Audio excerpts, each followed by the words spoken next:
Obunachilar mana 300 ta qo'y boqilayotgan joyga keldi mana. Salomatmi? Assalomu alaykum. Diyorbek, charchayapsiz? Yaxshiraman. Nechta qo'y boqilyapti endi Salomatbek?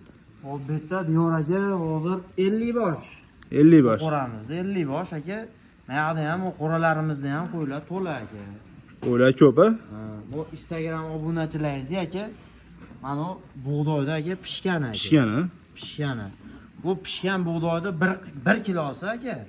2 kilo, 3 kilogacha qo'yni semirtiradi aka. Sizni Instagram obunachilaringizdan mana shunaqa qilib pishirib boqilayotgan. Kepak yarashtirib berar ekansizlar buni? Mana obunachilar. Yarashtirib beriladi aka. Qo'ylar omonga yiltirab qo'rar ekan a? Itillab ketibdi qo'ylar. Nechadan beri boqilyapti bular? Kelgandan baqasi ham aka 1 oy bo'ldi aka bular kelganiga. Niyat qilganlar like bosib qo'ylar. Shunaqa pishgan bug'doyda boqib yaltiratyapti qo'ylar.